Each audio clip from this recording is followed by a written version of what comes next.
ಜಾತಿ ಬಣ ರಾಜಕೀಯ, ಹಿರಿಯರು ವರ್ಸಸ್ ಕಿರಿಯರ ಪೈಪೋಟಿ. 20 ಸ್ಥಾನ 40 ಮಂದಿ ರೇಸ್ನಲ್ಲಿ ಎರಡನೇ ಪಟ್ಟಿಗೆ ಭಿನ್ನ ಮತದ ಬೆಂಕಿ. ಮಹಿಳಾ ಕೋಟದಲ್ಲಿ ಯಾರಿಗೆ ಸ್ಥಾನ? ಸ್ಪೀಕರ್ ಸ್ಥಾನಕ್ಕೆ ಒಪ್ಪೋದ್ ಯಾರು?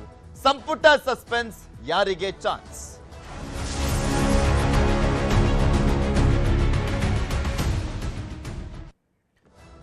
ಪೂರ್ಣ ಪ್ರಮಾಣದಲ್ಲಿ ಸಂಪುಟ ವಿಸ್ತರಣೆಗೆ ಮೀನಾಮೇಷ ಎಣಿಸಲಾಗ್ತಾ ಇದೆ. ಮುಖ್ಯಮಂತ್ರಿಗಳಾಗಿ ಡಿ.ಕೆ. ಶಿವಕುಮಾರ್ ಅವರು 1.25 ತಿಂಗಳಾಯಿತು, ಇನ್ನೂ ಕೂಡ ಪೂರ್ಣ ಪ್ರಮಾಣದಲ್ಲಿ ಸಂಪುಟ ವಿಸ್ತರಣೆ ಆಗಿಲ್ಲ. 20 ಸಚಿವ ಸ್ಥಾನಗಳನ್ನ ಖಾಲಿ ಉಳಿಸಿಕೊಂಡಿದ್ದಾರೆ. ಮುಂಚೆ ಹೇಳ್ತಾ ಇದ್ದಂತ ರೀಸನ್ಸ್ಗಳು ಪರಿಷತ್ತು, ರಾಜ್ಯಸಭೆ ಚುನಾವಣೆ ಅಂತ. ಅದಾದ್ಮೇಲೆ ರಾಹುಲ್ ಗಾಂಧಿ ವಿದೇಶ ಪ್ರವಾಸ ಅಂತ ಹೇಳಿದ್ರು. ನಿನ್ನೆ ರಾತ್ರಿ ಬಂದಿದ್ದಾರೆ, ಅವರನ್ನ ಇವತ್ತು ಹೋಗಿ ಭೇಟಿ ಮಾಡುವಂತ ಸಾಧ್ಯತೆ ಅಂತ ಹೇಳಲಾಗ್ತಾ ಇದೆ. ಇನ್ನೂ ಪಕ್ಕಾ ಆಗಿಲ್ಲ. ಇನ್ನೊಂದು 2 ದಿನದಲ್ಲಿ ಆದ್ರೆ ಆಗ್ಬೇಕು, ಇಲ್ಲಾಂದ್ರೆ ಆಷಾಢ ಮಾಸ ಅನ್ನುವಂತ ಕಾರಣಕ್ಕೋಸ್ಕರ ಅದನ್ನ ಇನ್ನೂ 1 ತಿಂಗಳು ಮುಂದೂಡುವಂತ ಸಾಧ್ಯತೆ ಇದೆ. ಚಾತಕ ಪಕ್ಷಿಗಳಂತೆ ಕಾಯ್ತಾ ಇದ್ದಾರೆ ಸಚಿವ ಸ್ಥಾನದ ಆಕಾಂಕ್ಷಿಗಳು. 20 ಸ್ಥಾನಗಳಿಗೆ 50 ರಿಂದ 60 ಜನ ಕಾಯ್ತಾ ಇರುವಂತದ್ದು. ಸಚಿವ ಸಂಪುಟ ವಿಸ್ತರಣೆಗೆ ಕಾಲ ಸನ್ನಿಹಿತ ಆಯ್ತಾ ಅನ್ನುವಂಥದ್ದಕ್ಕೆ ಉತ್ತರ ಸಿಗಬೇಕು. ಕ್ಯಾಬಿನೆಟ್ ಪಟ್ಟಿಗೆ ನಾಳೆಯ ಹೈಕಮಾಂಡ್ ಗ್ರೀನ್ ಸಿಗ್ನಲ್ ಕೊಡುತ್ತಾ? 15ನೇ ತಾರೀಕು ಒಳಗಡೆ ಆದ್ರೆ ಆಗಬಹುದು. ಜುಲೈ 15ರ ಒಳಗಾಗಿ ಸಚಿವರ ಪಟ್ಟಿ ಪ್ರಕಟ ಆಗುವಂತ ಸಾಧ್ಯತೆ ಇದೆ ಅಂತ ಹೇಳಲಾಗ್ತಾ ಇದೆ. ವಿದೇಶದಿಂದ ಆಗಮಿಸಿದ್ದಾರೆ ರಾಹುಲ್ ಗಾಂಧಿ. ನಾಳೆ ರಾಹುಲ್ ಗಾಂಧಿ ಭೇಟಿಗೆ ಸಿಎಂ ದೆಹಲಿಗೆ ಹೋಗುವಂತ ಚಾನ್ಸಸ್ ಇದೆ. ಕೆಪಿಸಿಸಿ ಅಧ್ಯಕ್ಷರ ಜೊತೆಗೆ ದೆಹಲಿಗೆ ಪ್ರಯಾಣ ಮಾಡುವಂತ ಚಾನ್ಸಸ್ ಇರುವಂತದ್ದು. ರಾಹುಲ್ ಜೊತೆ ಚರ್ಚಿಸಿ ಪಟ್ಟಿ ಪ್ರಕಟಕ್ಕೆ ಸಿದ್ಧತೆ ಅಂತ ಹೇಳಲಾಗ್ತದೆ. ಆ ಕಾರಣಕ್ಕೋಸ್ಕರ ನಾವು ಕಾಯ್ತಾ ಇದ್ದೀವಿ ಎನ್ನುವಂಥದ್ದು ಕಾಂಗ್ರೆಸ್ ನಾಯಕರ ರೀಸನ್ಸ್ಗಳು. 2ಕ್ಕಿಂತ ಹೆಚ್ಚು ಬಾರಿ ಗೆದ್ದಂತವರಿಗೆ ಅವಕಾಶದ ಸಾಧ್ಯತೆ. ಮೊದಲೇ ಬಿಗ್ ಮ್ಯಾಂಡೇಟ್ ಸಿಕ್ಕಿರುವಂಥದ್ದು ಕಾಂಗ್ರೆಸ್ಗೆ. 140 ಜನ ಶಾಸಕರಿದ್ದಾರೆ, ಇಂಡಿಪೆಂಡೆಂಟ್ ಎಲ್ಲ ಸೇರ್ಕೊಂಡು. ಸೊ ಹೀಗಾಗಿ 20 ಸ್ಥಾನಗಳಲ್ಲಿ ಉಳಿದಿರುವಂತ 20 ಸಚಿವ ಸ್ಥಾನಗಳಿಗೆ ಯಾರಿಗೆ ಸ್ಥಾನ ಕೊಡಲಾಗುತ್ತೆ? ಪ್ರಾದೇಶಿಕವಾರು ಚಾಲೆಂಜಸ್ ಇದೆ, ಅದರ ಜೊತೆಗೆ ಜೆನ್ಸಿ ಮೆಂಟಾಲಿಟಿಗೆ ಸಚಿವ ಸ್ಥಾನಗಳನ್ನ ಕೊಡಬೇಕಾಗಿದೆ, ಯೂತ್ಗಳಿಗೆ ಸಚಿವ ಸ್ಥಾನವನ್ನ ಕೊಡಬೇಕಾಗಿರುವಂಥದ್ದು, ಮಹಿಳಾ ಕೋಟಾ ಬೇರೆ ಇರುವಂಥದ್ದು. ಅದು ಒಂದಕ್ಕೆ ಈ ಬಾರಿನೂ ಸೀಮಿತ ಆಗುತ್ತಾ, ಅಥವಾ ಮಹಿಳಾ ಪ್ರಾತಿನಿಧ್ಯದ ಹೆಸರು ಅನ್ನುವಂಥದ್ದು ಬರೀ ಭಾಷಣಕ್ಕಷ್ಟೇ ಸೀಮಿತ ನಮ್ದು? ಇನ್ನ ಸಚಿವ ಸ್ಥಾನ ಅಂತ ಬಂದಂತ ಸಂದರ್ಭದಲ್ಲಿ, ಸ್ಥಾನಮಾನ ಅಂತ ಬಂದಂತ ಸಂದರ್ಭದಲ್ಲಿ ಒಂದೇ ಅವ್ರಿಗೆ ಕೊಡೋದು, ಇನ್ನು ಉಳಿದಿದ್ದೆಲ್ಲ ಚೊಂಬು ಅನ್ನುವ ರೀತಿಯಲ್ಲೇ ಸೈಲೆಂಟ್ ಆಗ್ತಾರ? ಕಾದ್ ನೋಡಬೇಕಾಗಿದೆ. ಅದರ ಜೊತೆಗೆ ಹಿರಿಯರಿಗೆ ಬೇರೆ ಸಚಿವ ಸ್ಥಾನ, ಜಿಲ್ಲಾವಾರು ಸಚಿವ ಸ್ಥಾನವನ್ನ ಕೊಡುವಂತ ನಿಟ್ಟಿನಲ್ಲಿ ಎಷ್ಟರ ಮಟ್ಟಿಗೆ ಸಂಭಾಳಿಸ್ತಾರೆ ಅನ್ನುವಂಥದ್ದೇ ಸದ್ಯಕ್ಕಿರುವಂತ ಕುತೂಹಲ. ಇನ್ನೊಂದ್ ಕಡೆ ಸ್ಪೀಕರ್ ಸ್ಥಾನದ ವಿಚಾರಕ್ಕೆ ಸಂಬಂಧಪಟ್ಟಂತೆ 2 ನಾಯಕರ ಹೆಸರು ಕೇಳಿ ಬರ್ತಾ ಇದೆ. ಒಂದು ಎಚ್ ಕೆ ಪಾಟೀಲ್ ಅಥವಾ ದಿನೇಶ್ ಗುಂಡೂರಾವ್ ಅಂತ. ಸ್ಪೀಕರ್ ಸ್ಥಾನ ಅಂತೂ ಬೇಡವೇ ಬೇಡ, ಕೊಟ್ರೆ ಸಚಿವ ಸ್ಥಾನ ಕೊಡಿ ಅಂತ ಕೇಳ್ತಾ ಇದ್ದಾರೆ. ಯಾವ ಕಾರಣಕ್ಕೆ? ಎಲ್ರಿಗೂ ಗೊತ್ತಿರುವಂತದ್ದು. ಸಚಿವ ಸ್ಥಾನವನ್ನೇ ಯಾಕೆ ಕೇಳ್ತಾರೆ, ಸ್ಪೀಕರ್ ಸ್ಥಾನ ಯಾಕೆ ಬೇಡ ಅಂತ. ಅದ್ರಲ್ಲಿ ಏನು ಗಿಟ್ಟಲ್ಲ. ಸ್ಪೀಕರ್ ಸ್ಥಾನದಲ್ಲಿ, ಸಚಿವ ಸ್ಥಾನದಲ್ಲಾದ್ರೆ ಎಲ್ಲ ಸಿಕ್ಬಿಡುತ್ತಲ್ಲ ಅನ್ನುವಂಥ ಒಂದು ರೀಸನ್ನು ಅಂತ. ಈ ಬಾರಿ ಸಚಿವ ಸ್ಥಾನದ ನಿರೀಕ್ಷೆಯಲ್ಲಿ ಲಕ್ಷ್ಮಣ್ ಸವದಿ ಮಂತ್ರಿ ಸ್ಥಾನಕ್ಕಾಗಿ ಲಕ್ಷ್ಮೀ ಹೆಬ್ಬಾಳ್ಕರ್ ಮತ್ತೆ ಪ್ರಯತ್ನವನ್ನು ಮಾಡ್ತಾ ಇದ್ದಾರೆ. ಮಹಿಳಾ ಕೋಟಾದಡಿಯಲ್ಲಿ ಸಾಕಷ್ಟು ಜನರ ಲಿಸ್ಟ್ ಇದೆ. ಯಾರಿಗೆ ಚಾನ್ಸ್ ಸಿಗುತ್ತೆ ಕಾದ್ ನೋಡ್ಬೇಕು.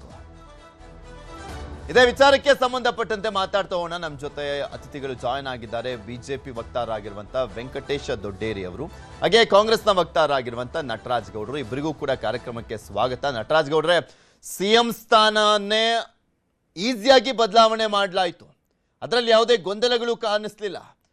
ಆದ್ರೆ ಸಚಿವ ಸ್ಥಾನ ಪೂರ್ಣ ಪ್ರಮಾಣದಲ್ಲಿ ವಿಸ್ತರಣೆ ಆಗುವಂತ ನಿಟ್ಟಿನಲ್ಲಿ ಇಷ್ಟೊಂದು ಚಾಲೆಂಜಸ್, ಇಷ್ಟೊಂದು ಮೀನಾಮೇಷನ, ಅಥವಾ ಬೇಜವಾಬ್ದಾರಿ ಅಂತಾನೆ ಏನ್ ಅನ್ಕೊಬೇಕು ಇದನ್ನ?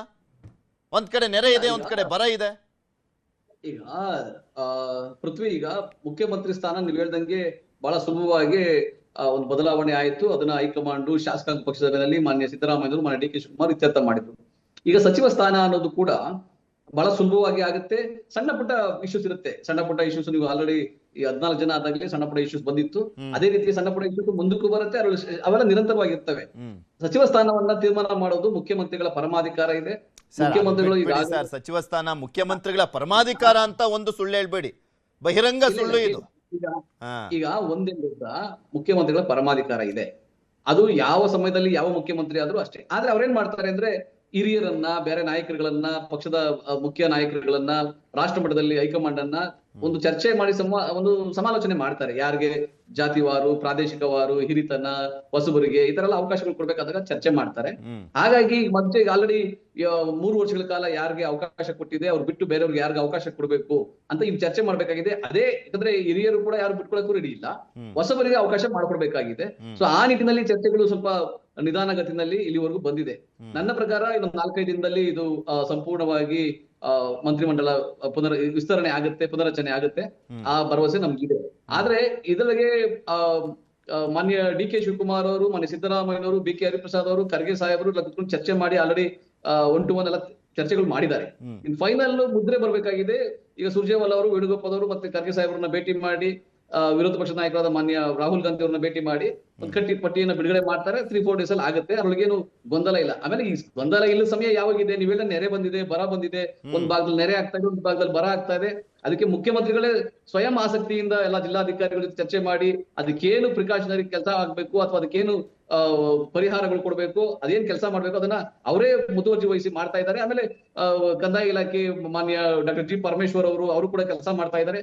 ಈ ನಿಟ್ಟಿನಲ್ಲಿ ಅದಕ್ಕೇನು ಸಮಸ್ಯೆ ಆಗೋದಿಲ್ಲ. ಆಡಳಿತದಲ್ಲಿ ಅಥವಾ ಜನಸಾಮಾನ್ಯರಿಗೆ ಅಥವಾ ರೈತರಿಗೆ ಯಾವ ಸಣ್ಣ ಪುಟ್ಟ ಸಮಸ್ಯೆಗಳು ಕೂಡ ಆಗೋದಿಲ್ಲ.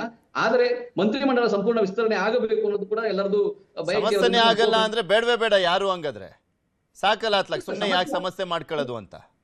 ಇಲ್ಲ, ಈಗ ಸಮಸ್ಯೆ ಇಲ್ಲ ಅಂದ ತಕ್ಷಣಕ್ಕೆ ಮಂತ್ರಿಮಂಡಲ ಮಾಡೋದು ಬೇಡ ಅಂತಲ್ಲ, ಅದನ್ನು ಆಗುತ್ತೆ. ಬಟ್ ಸಮಸ್ಯೆಗೆ ಪರಿಹಾರಕ್ಕಾಗಿ ಮಾನ್ಯ ಮುಖ್ಯಮಂತ್ರಿಗಳು ಸ್ವಯಂ ಅವರೇ ಕೆಲಸ ಮಾಡ್ತಾ ಇರೋದ್ರಿಂದ ಅದನ್ನ ಅವ್ರತವೇ ಇಲಾಖೆ ಇರೋದ್ರಿಂದ ಕೃಷಿ ಇಲಾಖೆ ಸರಿಯಾಗಿ ಕೆಲಸ ಮಾಡ್ತಾ ಇದಾರೆ ಅಂತ ಹೇಳಿದೆ. ಆಮೇಲೆ ಇನ್ನೊಂದು, ಈ ಸ್ಪೀಕರ್ ಆಗ್ಲಿಕ್ಕೆ ತಾವ್ ಹೇಳಿದ್ರೆ ಯಾರ ಮೀನಾಮೇಷ ವಹಿಸ್ತಾರೆ ಗಿಟ್ಟಲ್ಲ ಅಂತ, ತಾವು ಒಂದ್ ಒಳ್ಳೆ ಪದ ಉಪಯೋಗಿಸಿದ್ರೆ ಗಿಟ್ಟಲ್ಲ ಅದ್ರೊಳಗೆ ಏನು ಅಂತ ಆತರ ಅಲ್ಲ. ಎಲ್ಲರೂ ಯಾಕೆ ಅದನ್ನ ಇಂಜೆಕ್ಟ್ ಆಗ್ತಾರೆ ಅಂದ್ರೆ ಕ್ಷೇತ್ರದಲ್ಲಿ ಕೆಲಸ ಮಾಡ್ಲಿಕ್ಕೆ ಸಾಧ್ಯ ಆಗಲ್ಲ. ಈಗ ಸ್ಪೀಕರ್ ಅಂದ್ರೆ ಕೆಲಸ ಮಾಡ್ಲಿಕ್ಕೆ ಸಾಧ್ಯ ಆಗದೆ ಹೋದ್ರು ಕೆಲಸ ಮಾಡಿಸ್ಲಿಕ್ಕೆ ಸಾಧ್ಯ ಆಗುತ್ತಲ್ಲ ಸರ್. ಯಾವ ಸಚಿವರು ಅವ್ರ ಮಾತು ಕೇಳಲ್ಲ ಹೇಳಿ? ಸುಮ್ನೆ ಯಾಕೆ ಚಾಟಿ ಬೀಸ್ಬಿಡ್ತಾರೆ ಅಧಿವೇಶನ ಸಂದರ್ಭದಲ್ಲಿ ಅಂತ? ಇದೊಂದು ಮಾಡಿಸ್ಕೊಟ್ರೆ ನಂಗೆ ಕ್ಷೇತ್ರ ಕೇಂದ್ರ ಮಾಡ್ದಲೇ ಇರ್ತಾರ? ಅದು ಒಳ್ಳೆ ಸುವರ್ಣ ಅವಕಾಶ ಅಲ್ವಾ? ನಿಜಕ್ಕೂ ಕೆಲಸ ಮಾಡ್ಲೇಬೇಕು ಅನ್ನುವಂತ ಉದ್ದೇಶನೇ ಇದ್ರೆ ಇಲ್ಲ ಆಗಿಲ್ಲ. ಎರಡು ತರ ಇದೆ. ಒಂದು, ವಿಧಾನಸೌಧದಲ್ಲಿ ಕೂತ್ಕೊಂಡು 33 ಮಂತ್ರಿಗಳ ಜೊತೆ ತಾವು ಬೇಕಾದ ಕೆಲಸವನ್ನ, ಕ್ಷೇತ್ರಕ್ಕೆ ಬೇಕಾದ ಕೆಲಸವನ್ನ ಮಾಡಿಸಬಹುದು. ನೀವು ಹೇಳಿದ ಸರಿಯಾಗಿ. ಆದ್ರೆ ಜನಸಾಮಾನ್ಯರ ಕೈಗೆ, ಅವ್ರ ಕ್ಷೇತ್ರದ ಜನಸಾಮಾನ್ಯರ ಕೈಗೆ ಸಿಗಕ್ಕಾಗೋದಿಲ್ಲ. ಆ ಟೈಮಲ್ಲಿ ಸ್ಪೀಕರ್ ಆಗಿದ್ದಾಗ ಜಾಸ್ತಿ ಸಮಯ ಕಳಿಬೇಕಾಗ್ತದೆ.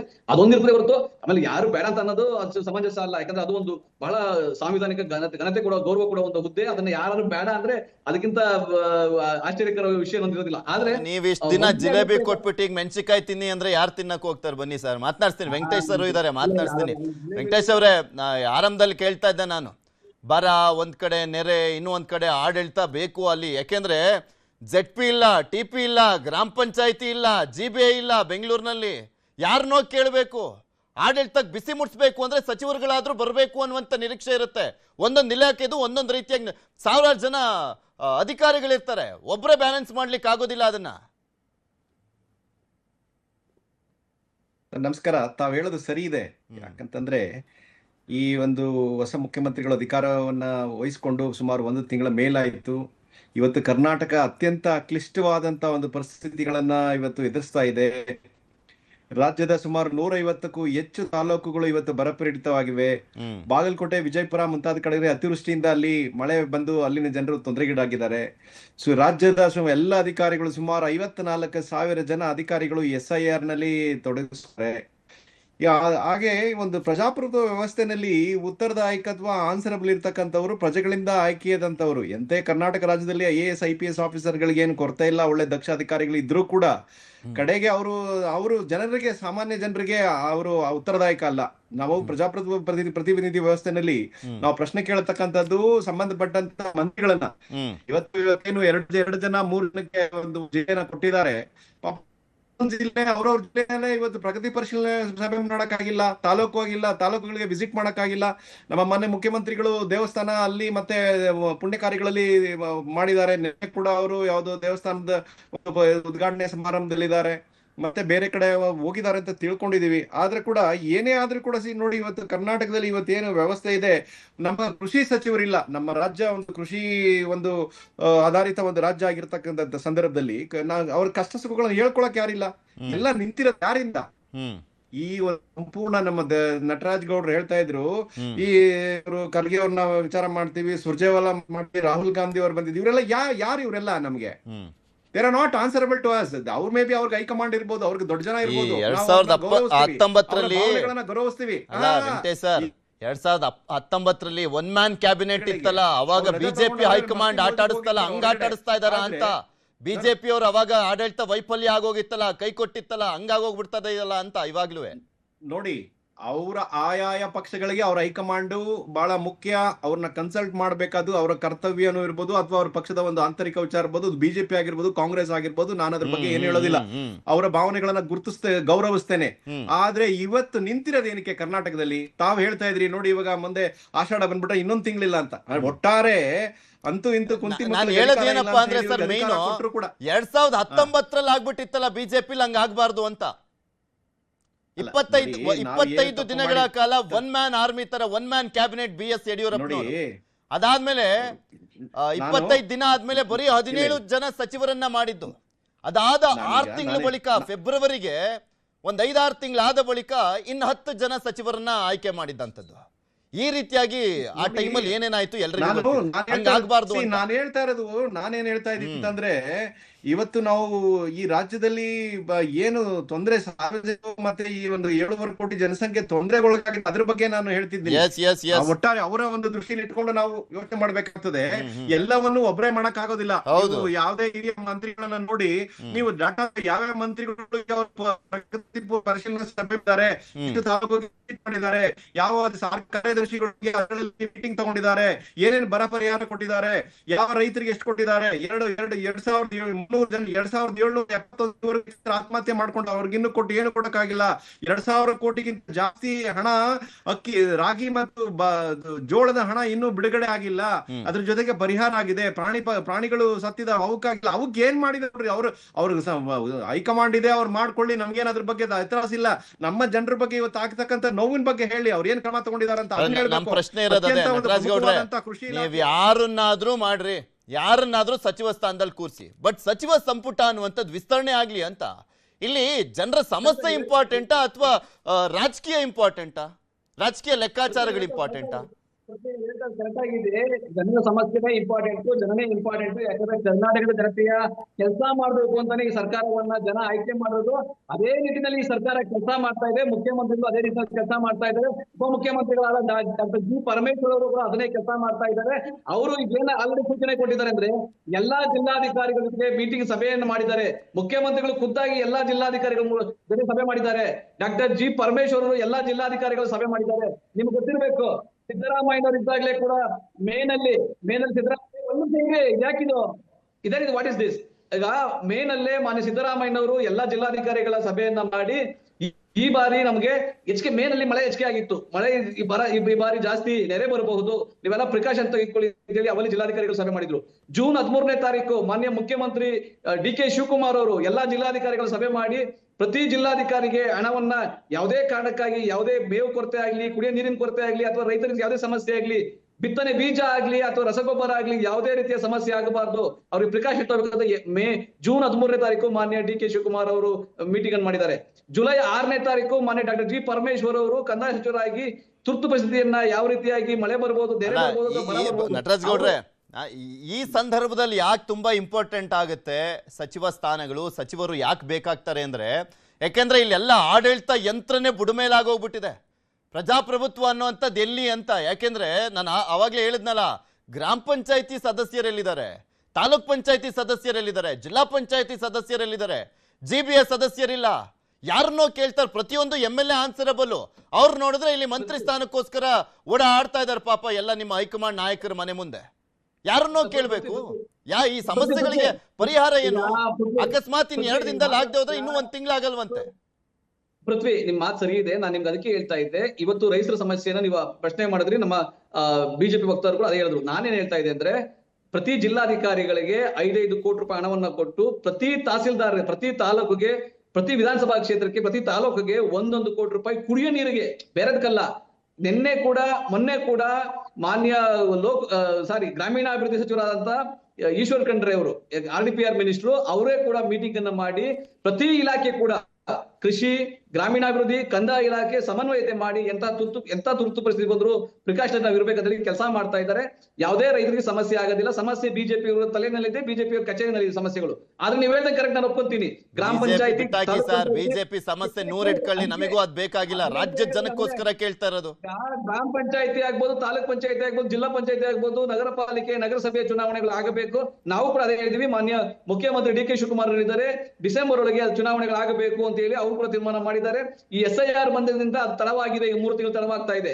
ಅದು ಬಿಟ್ರೆ ಚುನಾವಣೆ ಮಾಡಬೇಕು, ಯಾಕಂದ್ರೆ ಅಲ್ಲಿ ಜನಪ್ರತಿನಿಧಿಗಳನ್ನೇ ಜನಗಳ ಸಮಸ್ಯೆಗಳಿಗೆ ಭೇಟಿ ಮಾಡ್ಲಿಕ್ಕೆ ಸಾಧ್ಯ ಆಗೋದು ಕೇವಲ ಅಧಿಕಾರಿಗಳಲ್ಲ. ಆದ್ರೆ ಈ ಸರ್ಕಾರ ನಮ್ಮ 140 ಶಾಸಕರು ಅತ್ಯಂತ ಚೆನ್ನಾಗಿ ಕೆಲಸ ಮಾಡ್ತಾ ಇದ್ದಾರೆ, ತಮ್ಮ ಕ್ಷೇತ್ರಗಳಲ್ಲಿ ಕೆಲಸ ಮಾಡ್ತಾ ಇದ್ದಾರೆ. ಆದ್ರೆ ಬಿಜೆಪಿ ಶಾಸಕರು ಮಾತ್ರ ನಾಪತ್ತೆ ಆಗಿರೋದು, ನಿಷ್ಕ್ರಿಯ ಆಗಿರೋದು, ಮನೆ ಸೇರ್ಕೊಂಡಿರೋದು. ಅವರು ಬಂದು ಕೆಲಸ ಮಾಡಿದ್ರೆ ಇನ್ನೂ ಚೆನ್ನಾಗಿರ್ತದೆ. ಆಮೇಲೆ ಎಲ್ಲಾ ಕ್ಷೇತ್ರದಲ್ಲಿ ಪ್ಲಸ್ ಆಗಿರೋದೇ ಅದು ವೆಂಕಟೇಶ್ ಅವರೇ.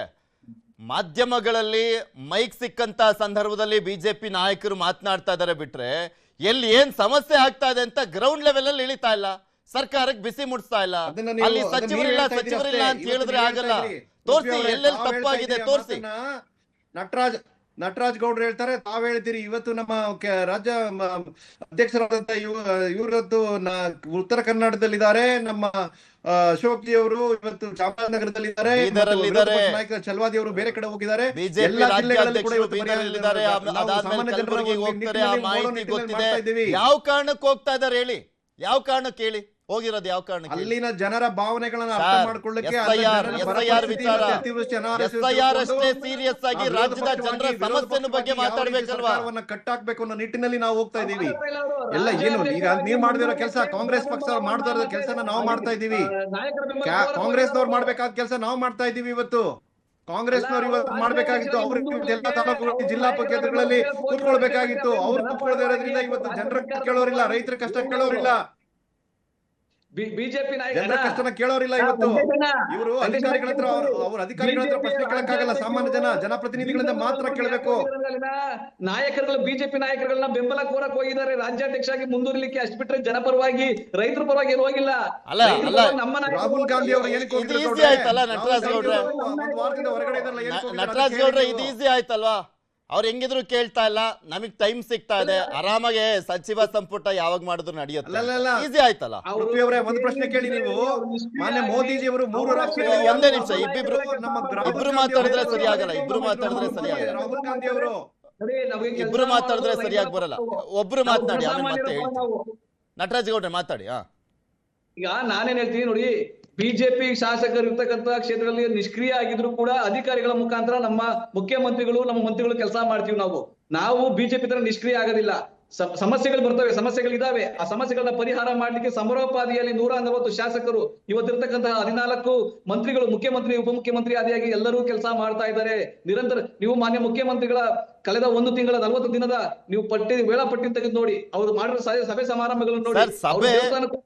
ಸಭೆ ಎಲ್ರು ಮಾಡ್ತಾರೆ ಸರ್. ನಟರಾಜ್ ಗೌಡ್ರೆ, ಸಭೆ ಎಲ್ರು ಮಾಡ್ತಾರೆ, ಎಲ್ರು ಸಭೆ ಮಾಡ್ತಾರೆ. ಆನ್ ಗ್ರೌಂಡ್ ಏನಾಯ್ತು ಅನ್ನುವಂಥದ್ದು ಇಂಪಾರ್ಟೆಂಟ್ ಅಲ್ವಾ? ಪಿಡಿಒನೇ ಮಾತಾಡಿದ್ರೆ ಆಗಲ್ಲ ಸರ್. ಪಿಡಿಒ ಯಾರು ಕೈಗೆ ಸಿಗಲ್ಲ. ನಾವು ನಮ್ಮೂರಲ್ಲಿ ನ್ಯೂಸ್ 18 ಅಂತ ಮಾಡ್ತೀವಿ, ಅಲ್ಲಿ ಎಷ್ಟು ಸಮಸ್ಯೆಗಳಿರ್ತಾವ ಗೊತ್ತಾ?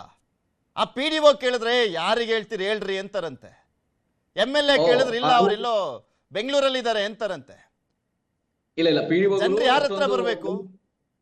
ಇಲ್ಲ ಪಿಡಿಒಗಳಾಗ್ಲಿ, ಇಒಗಳಾಗ್ಲಿ, ಸಿಇಒಗಳಾಗ್ಲಿ, ತಹಸೀಲ್ದಾರ್ ಆಗ್ಲಿ, ಜಿಲ್ಲಾಧಿಕಾರಿ ಆಗ್ಲಿ ಯಾವುದೇ ಕಾರಣಕ್ಕಾಗಿ ಆತರ ಸೋಮಾರಿತನ ಮಾಡ್ಲಿಕ್ಕೆ ಅವಕಾಶ ಕೊಡೋದಿಲ್ಲ. ಯಾಕಂದ್ರೆ ಸರ್ಕಾರ ಪ್ರತಿ ತಾಲೂಕಿನಲ್ಲಿ, ಪ್ರತಿ ಜಿಲ್ಲೆನಲ್ಲಿ ಒಂದು ನಿಧಿಯನ್ನ ಆಲ್ರೆಡಿ ಹಣವನ್ನ ಇಟ್ಟಿದೆ. ಅದ್ರ ಪ್ರಕಾರ ಕುಡಿಯೋ ನೀರು, ಮೇವು, ರಸಗೊಬ್ಬರ, ಬಿತ್ತನೆ ಬೀಜ. ಒಂದು ನಟರಾಜ್ ಗೌಡ್ರೆ ನಾನ್ ಬೆಳಗ್ಗೆ ಅದೊಂದು ಆಶ್ಚರ್ಯ ಆಗ್ತೈತಿ. ಈಗ ರಾಹುಲ್ ಗಾಂಧಿ ಅವರು ಬರ್ಲಿ ಅನ್ನುವಂತ ಕಾರಣಕ್ಕೋಸ್ಕರ ಕಾಯ್ತಾ ಇದ್ರು ಅಲ್ವಾ ಹೈಕಮಾಂಡ್ ನಾಯಕರು? ರಾಹುಲ್ ಗಾಂಧಿ ಅವ್ರು ಬರ್ಲಿ ಅಂತ ಅಲ್ಲ. ನೀವು ಈವನ್ ಬಿಜೆಪಿ ತಗೊಂಡ್ರು ಅದೇ. ಬಿಜೆಪಿ ಹೈಕಮಾಂಡ್ ಯಾವ್ದು ಮುದ್ರೆ ಹೊತ್ತುತ್ತೆ ಅದೇ ಇಲ್ಲ ಆಗೋದು. ಇವ್ರು ಯಾವ್ದು ಓನ್ ಡಿಸಿಷನ್ ಅಲ್ಲ, ರಾಷ್ಟ್ರೀಯ ಪಕ್ಷಗಳಲ್ಲಿ ಇದೇ ಇರೋದು, ಇಲ್ಲ ಅಂತಲ್ಲ. ಆದ್ರೆ ರಾಹುಲ್ ಗಾಂಧಿ ಅವ್ರು ಬರ್ಲಿ ಅಂತ ಕಾಯೋ ಬದಲು ಎಷ್ಟು ಅಪ್ಡೇಟ್ ಆಗಿದೆ ಸರ್ ಟೆಕ್ನಾಲಜಿ. ಅಲ್ಲೇ ವಿಡಿಯೋ ಕಾನ್ಫರೆನ್ಸ್ ಮುಖಾಂತರ ಏನ್ ಮಾತಾಡಿ ಚರ್ಚೆ ಮಾಡಿ ಇದಕ್ಕೊಂದು ಸಮಸ್ಯೆಗೆ ಪರಿಹಾರ ಸಿಗ್ತಾ ಇರ್ಲಿಲ್ವಾ? ಇಷ್ಟೊತ್ತಿಗೆ ಆಗ್ತಾ ಇಲ್ಲ ಈಗ ಮಾನ್ಯ ಮುಖ್ಯಮಂತ್ರಿಗಳು ಆತರ ಏನು ಅಧಿಕೃತವಾಗಿ ಹೇಳಿ ರಾಹುಲ್ ಗಾಂಧಿ ಬರ್ಲಿ ಅಂತಾನೆ ಕಾಯ್ತಾ ಇದ್ದೀನಿ. ಯಾರು ಅಧಿಕೃತವಾಗಿ ಹೇಳ್ತಾರೆ ಸರ್?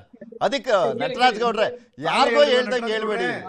ತಾವೇ ಹೇಳಿದಿಲ್ಲ, ರಾಹುಲ್ ಗಾಂಧಿ ಅವರು ಬಂದಿದ್ದಾರೆ, ನಮ್ಮ ನಾಯಕರಿದ್ದಾರೆ, ವೇಣುಗೋಪಾಲ್ ಅವರು ಇದ್ದಾರೆ, ಯಾರು ಇದ್ದಾರೆ, ಮಾಡ್ತೀವಿ, ಅವ್ರನ್ನ ಕೇಳ್ಬಿಟ್ಟು ಮಾಡ್ತೀವಿ ಅಂತ ಹೇಳಿದಿಲ್ಲ ನಾಯಕರೇ. ಮಾತಾಡಕ್ ಬಿಡೋಣ, ಯಾಕಣ ಹಿಂಗ್ ಇಷ್ಟೊಂದು ಇದಾಗ್ಬಿಟ್ರೆ ನೀನು? ನಾನೇನ್ ಹೇಳ್ತಾ ಇದ್ದೀನಿ, ಮುಖ್ಯಮಂತ್ರಿಗಳು ಆಲ್ರೆಡಿ ಒಂದು ಪ್ರಿಸ್ಕ್ರೈಬ್ಡ್ ಒಂದು ಸ್ಕೆಡ್ಯೂಲ್ ಮಾಡ್ಕೊಂಡಿದ್ರು. ಒಂದು ಎಲ್ಲೆಲ್ಲಿ ನೆರೆ ಬರ್ತಾ ಇದೆ, ಎಲ್ಲೆಲ್ಲಿ ಬರ ಬರ್ತಾ ಇದೆ, ಯಾವುದು ರೈತಾಪಿ ವಿಷಯ ಆಗಬಹುದು, ಪ್ರತಿಯೊಂದು ವಿಷಯ ಕೂಡ, ಕೈಗಾರಿಕೆ ವಿಷಯ ಆಗಬಹುದು, ಎಲ್ಲಾ ಸಮಯದಲ್ಲೂ ಒಂದು ಟೈಮ್ ಟೇಬಲ್ ಮಾಡ್ಕೊಂಡಿದ್ರು. ಹಾಗಾಗಿ ಅವರು ಈ ಕೆಲಸವನ್ನ ಮುಗಿಸಿ ಮಂತ್ರಿ ಯಾರು ಆಗ್ಬೇಕು ಅಂತ ಹೇಳಿ ಆಲ್ರೆಡಿ ಎಲ್ಲರ ಜೊತೆ ಚರ್ಚೆ ಮಾಡಿ ಒಂದು ಪಟ್ಟಿ ಮಾಡ್ಕೊಂಡಿದ್ದಾರೆ.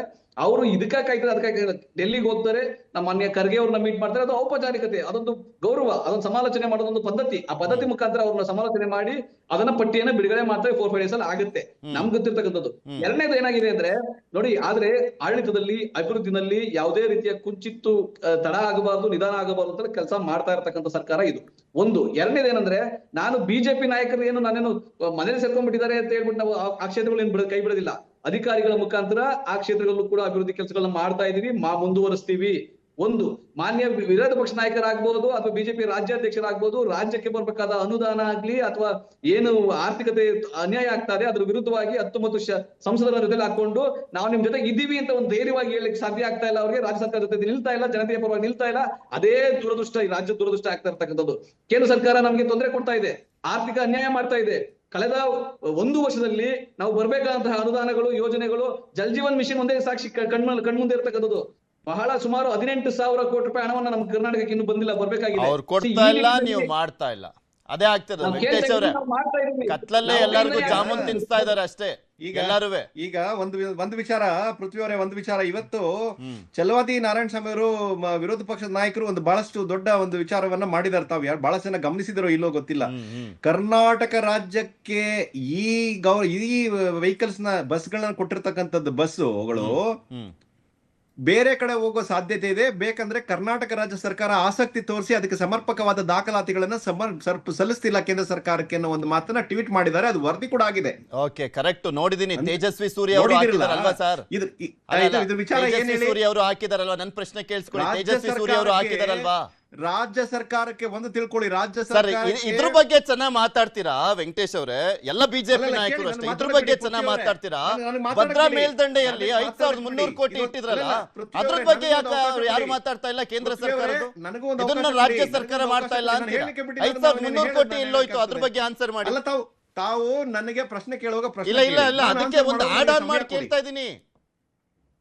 ಅಲ್ಲ, ನನಗೆ ನಾನು ಹೇಳ್ತಾ ಇರೋದು, ಇವ್ರು ನಮ್ಮ ನಟರಾಜ್ ಗೌಡ್ರು ಏನ್ ಹೇಳ್ತಿದ್ದಾರೆ, ನಮಗೆ ಕೇಂದ್ರದಿಂದ ಹಣ ಬರ್ಬೇಕಾಗಿತ್ತು, ಬಂದಿಲ್ಲ ಅಂತ ಹೇಳ್ತಾರಲ್ಲ. ಇದೊಂದು ಸ್ಪಷ್ಟ ಸಣ್ಣ ನಿರ್ದೇಶನ ತಮ್ಮ ಮುಂದೆ, ಕೇಂದ್ರ ರಾಜ್ಯ ಸರ್ಕಾರದ ಮುಂದೆ ಮತ್ತೆ ತಮ್ಮ ಮಾಧ್ಯಮದ ಸಾರ್ವಜನಿಕರ ಮುಂದೆ ಇರ್ತಕ್ಕಂಥ ಪ್ರಶ್ನೆ. ಇವರು ಸರಿಯಾದಂತ ದಾಖಲಾತಿಗಳನ್ನು ಸಲ್ಲಿಸಲಿಕ್ಕೆ ಇವರಿಗೆ ಸಮಯ ಇಲ್ಲ. ಸರ್, ನನಗೆ ಮಾತಾಡಕ್ ಕೊಡಿ, ನನಗೆ ಮಾತಾಡ್ಲಿಕ್ಕೆ ಕೊಡಿ. ಇವತ್ತು ಏನ್ ಹೇಳ್ತಾರೆ, ಬಿಜೆಪಿ ಶಾಸಕರು ಮನೇಲಿ ಮಲಗಿದ್ದಾರೆ, ಅದಕ್ಕೋಸ್ಕರ ನಾವೇ ಮಾಡ್ಬಿಡ್ತೀವಿ ಅಂತ. ಇವರು ಒಂದ್ ಕಣ್ಣಿಗೆ ಸುಣ್ಣ, ಒಂದ್ ಕಣ್ಣಿಗೆ ಬೆಣ್ಣೆ ಅಂತ ಹೇಳಿ ಅಭಿವೃದ್ಧಿಗೆ ಇವ್ರ ಹತ್ರ ಹಣನೇ ಇಲ್ಲ. ರಾಜ್ಯ ಸರ್ಕಾರದಲ್ಲಿ ಗ್ಯಾರಂಟಿಗಳಿಗೆ ಸುಮಾರು 58,000 ಕೋಟಿ ರೂಪಾಯಿಗಳನ್ನ ಖರ್ಚು ಮಾಡಿ ಈ ಸರ್ಕಾರಿ ಸಾಲದ ಲೋನ್ ಅನ್ನು ಕಟ್ಟಿದ್ರೆ ಇವ್ರ ಹತ್ರ ಹಣ ಇಲ್ಲ. ವೆಂಕಟೇಶ್ ಸರ್, ನೀವ್ ಹೇಳ್ತಿರೋದು ಕರೆಕ್ಟ್. ಅದು ವಿರೋಧ ಪಕ್ಷವಾಗಿ ಪ್ರಶ್ನೆ ಮಾಡ್ಬೇಕು, ಮಾಡ್ತಾ ಇದ್ರೆ. ಮತ್ತೆ ಈ ಬಸ್ ಕೇಳ್ತಾ ಇದ್ರಿ ನೀವು. ಛಲವಾದಿ ನಾರಾಯಣ ಸ್ವಾಮಿ ಅವರು ಹೇಳ್ತಾ ಇದಾರೆ, ತೇಜಸ್ವಿ ಸೂರ್ಯ ಅವರು ಅಲ್ಲಿ ಪೋಸ್ಟ್ ಅನ್ನ ಹಾಕಿರುವಂತದ್ನ ಕೂಡ ನೋಡ್ತಾ ಇದ್ದೆ. ಸರ್ಕಾರ ಇಂಟ್ರೆಸ್ಟ್ ತೋರಿಸ್ತಾ ಇಲ್ಲ, ನಮ್ ರಾಜ್ಯ ಕೈ ತಪ್ಪೋಗುತ್ತೆ ಅಂತ ಹೇಳ್ತಾ ಇದ್ರಿ. ಅದೇ ನಮ್ ರಾಜ್ಯದ ದುಡ್ಡು ಬರ್ಬೇಕಲ್ಲ, ಭದ್ರಾ ಮೇಲ್ದಂಡೆ ಅನೌನ್ಸ್ ಮಾಡಿದ್ದೆಲ್ಲೋಯ್ತು, ಅದನ್ನ ಯಾಕೆ ಧ್ವನಿ ಎತ್ತಲ್ಲ ಅಂತ ಬಿಜೆಪಿ ಅವರು. ಅದೇ ಪಾಯಿಂಟ್ ತಮ್ಗೆ ಹೇಳಲಿಕ್ಕೆ ಬಯಸ್ತೇನೆ. ಇಡೀ ರಾಜ್ಯದ ಜನತೆ ಇದನ್ನ ಕೇಳ್ಕೊಳ್ತಾರೆ, ಅದಕ್ಕೆ ಹೇಳ್ತಾ ಇರೋದು. ಯಾಕೆ ಬರಲ್ಲ ದುಡ್ಡು, ಯಾಕೆ ಬರೋಲ್ಲ? ಮಾನ್ಯ ಪ್ರಧಾನಮಂತ್ರಿಗಳು 3 ರಾಜ್ಯಗಳಿಗೆ, ತೆಲಂಗಾಣ, ಕರ್ನಾಟಕ ಮತ್ತು ತಮಿಳುನಾಡಿಗೆ ಬುಲೆಟ್ ಟ್ರೈನ್ ಇದು ಬರ್ತದೆ ಅಂತ ಹೇಳಿ ಸುಮಾರು ಕೋಟಿ ರೂಪಾಯಿನ ಮೊನ್ನೆ ಬಿಡುಗಡೆ ಮಾಡಿದ್ದಾರೆ, ಮತ್ತೆ ಅದನ್ನ ಆದೇಶ ಮಾಡಿದ್ದಾರೆ. ಕೇಳಿ ನಟರಾಜ್ ಗೌಡ್ರೆ, ಒಂದೇ ನಿಮಿಷ ಹೇಳುವಂತ ಸಂದರ್ಭದಲ್ಲಿ ಪ್ರಧಾನಮಂತ್ರಿಗಳು ಹೇಳುವಂತ ಸಂದರ್ಭದಲ್ಲಿ ಒಂದು ಮಾತನ್ನು ಹೇಳಿದ್ದಾರೆ. ನೋಡಿ, ಕರ್ನಾಟಕದಲ್ಲಿ ನಮ್ಮ ಸರ್ಕಾರ ಇಲ್ಲ. ಪೃಥ್ವಿ ಅವರೇ, ಒಂದೇ ನಿಮಿಷ ನಟರಾಜ್ ಗೌಡ್ರೆ, ಒಂದೇ ನಿಮಿಷ ನೋಡಿ, ಈ ತರ ಮಾತಾಡಿದ್ರೆ ನಾವು ನಟರಾಜ್ ಗೌಡ್ರೆ ಒಂದೇ ನಿಮಿಷ ಅವ್ರದೊಂದು ರಿಯಾಕ್ಷನ್ ತಗೊಳ್ಳಿ. ನನ್ನ ಮತ್ತೆ ನಟರಾಜ್ ಗೌಡ್ರ ಒಂದು ಇದು ಪ್ರತಿಷ್ಠೆ ಆಗ್ಲಿ ಅಥವಾ ನಮ್ಮ ಪಕ್ಷಗಳ ಪ್ರತಿಷ್ಠೆ ಆಗ್ಲಿ ಇಲ್ಲಿ ವಿಷಯ ಅಲ್ಲ. ಇವತ್ತು ನಾವು ಚರ್ಚೆ ಮಾಡ್ತಾ ಇರ್ತಕ್ಕಂಥದ್ದು ಕರ್ನಾಟಕದಲ್ಲಿ ಇರ್ತಕ್ಕಂಥ ಕೆಲಸ. ನನಗೆ ಮಾತಾಡಕ್ ಅವಕಾಶ ಮಾತಾಡಕ್ ಅವಕಾಶ ಕೊಟ್ಟಿಲ್ಲ. ಪ್ರಧಾನಮಂತ್ರಿಗಳು ಈ 3 ಟ್ರೈನ್ ಅನ್ನ ಕೊಟ್ಟಿದ್ದಾರೆ, ತಮಿಳುನಾಡಿಗೆ, ಕರ್ನಾಟಕಕ್ಕೆ ಮತ್ತು ತೆಲಂಗಾಣ ಕೊಡುವಂತ ಸಂದರ್ಭದಲ್ಲಿ ಅವರೊಂದು ಮಾತನ್ನ ಹೇಳಿದ್ದಾರೆ. ಅಲ್ಲಿ ನಮ್ಮ ಆಡಳಿತ ಇಲ್ಲ, ಆದ್ರೂ ಕೂಡ ನಾವು ಇದನ್ನ ಅಭಿವೃದ್ಧಿ ದೃಷ್ಟಿಯಿಂದ ಇಟ್ಕೊಂಡು ಈ ಭಾರತದ ದೃಷ್ಟಿ ಇಟ್ಕೊಂಡು ನಾವು ಕೊಡ್ತಾ ಇದ್ದೀವಿ ಅಂತ ಮಾನ್ಯ ಪ್ರಧಾನಮಂತ್ರಿಗಳು ಘೋಷಣೆಯನ್ನು ಬುಲೆಟ್ ಟ್ರೈನ್ ಅರೆ ದೊಡ್ಡ ಮಾತಾಡಕ್ ಬಿಡಿಯಲ್ಲ. ನಾನು ಹೇಳಕ್ ಬಿಡಿ, ಇಲ್ಲಾಂದ್ರೆ ನಾನು ಮಾತಾಡೋದಿಲ್ಲ. ನಾನು ಅಲ್ಲಲ್ಲ ಒಂದೇ ನಿಮಿಷ ನಟರಾಜ್ ಗೌಡ್ರೆ, ನಾನು ಮಾತಾಡೋದಿಲ್ಲ ಅಂದ್ರೆ ನೀವು ಬಿಡೋದಿಲ್ಲ, ನಾನು ಮಾತಾಡೋದಿಲ್ಲ. ಒಂದೇ ನಿಮಿಷ ನಟರಾಜ್ ಗೌಡ್ರೆ, ವೆಂಕಟೇಶ್ ಅವ್ರು ಏನೋ ಹೇಳ್ತಾ ಇದಾರೆ, ಒಂದೇ ನಿಮಿಷ. ನಮ್ಗೆ ಉಪಯೋಗ ನಮಗೆ ಅಭಿವೃದ್ಧಿ ಬಹಳ ಮುಖ್ಯ ಅನ್ನೋ ದೃಷ್ಟಿಯಿಂದ ಯಾವುದೇ ಪಕ್ಷಪಾತವಿಲ್ಲದೆ ನಿಲ್ಲಲ್ಲ ಬಿಡಿ. ನೋಡಿ ಪೃಥ್ವಿಯವರೇ, ನಾನು ಇಲ್ಲೇ ನಿಲ್ಲಲ್ಲ, ಸಮಯದ ಅಭಾವ, ನಾನು ಇಲ್ಲೇ ನಿಲ್ಲಿಸಬೇಕಾಗತ್ತೆ. ನೀವು ಮಾತನ್ನ ನಿಲ್ಲಿಸದೆ ಹೋದ್ರೆ. ಧನ್ಯವಾದ ಇಬ್ಬರಿಗೂ ಕೂಡ. ವೆಂಕಟೇಶ್ ಅವರೇ, ನಟರಾಜ್ ಗೌಡ್ರೆ, ಇಷ್ಟೋ ತನಕ ಜಾಯ್ನ್ ಆಗಿ ನಿಮ್ಮ ಅಭಿಪ್ರಾಯವನ್ನ ವ್ಯಕ್ತಪಡಿಸಿದ್ದಕ್ಕೆ. ಮೇಯ್ನ್ ಆಗಿರುವಂತದ್ದು ಯಾರನ್ನಾದ್ರೂ ಸಚಿವರನ್ನಾಗಿ ಮಾಡ್ರಿ, ಆದ್ರೆ ರಾಜ್ಯದಲ್ಲಿ ಅಭಿವೃದ್ಧಿಯ ವಿಚಾರ, ರೈತರ ಸಮಸ್ಯೆಗಳಿದಾವೆ, ಒಂದ್ ಕಡೆ ಬರ, ಒಂದ್ ಕಡೆ ನೆರೆ, ಇದೆಲ್ಲವೂ ಇರುವಂತ ಸಂದರ್ಭದಲ್ಲಿ ಪೂರ್ಣ ಪ್ರಮಾಣದ ಸಚಿವರು ಆಗಬೇಕು, ಸಚಿವರುಗಳಿರ್ಬೇಕು ಆಯಾ ಇಲಾಖೆಯನ್ನ ನಿರ್ವಹಿಸುವಂತ ನಿಟ್ಟಿನಲ್ಲಿ. ಅದ್ ಯಾವಾಗ ಅನ್ನುವಂಥ ಪ್ರಶ್ನೆಗೆ ಅತಿ ಬೇಗ ಉತ್ತರ ಸಿಕ್ಕಿದ್ರೆ ಸಾಕು ಅನ್ನುವಂಥದ್ದಷ್ಟೇ ರಾಜ್ಯದ ಜನ ಅನ್ಕೊಳ್ತಾ ಇರುವಂಥದ್ದು. ಯಾರಾದ್ರೂ ಆಗ್ಲಿ, ಯಾರಾದ್ರೂ ಬಿಡ್ಲಿ, ಬಟ್ ನಮ್ಮ ಸಮಸ್ಯೆಗಳಿಗೆ ಒಂದು ಪರಿಹಾರ ಸಿಗಬೇಕು ಅನ್ನುವಂಥದ್ದೇ ನ್ಯೂಸ್ 18ನ ಆಶಯ ಕೂಡ. ಇದಾಗಿತ್ತು ಇವತ್ತಿನ ಮಾತುಕತೆ. ನೋಡ್ತಾರೆ ನ್ಯೂಸ್ 18, ಜಾಲ ನಮ್ಮದು, ಬಲ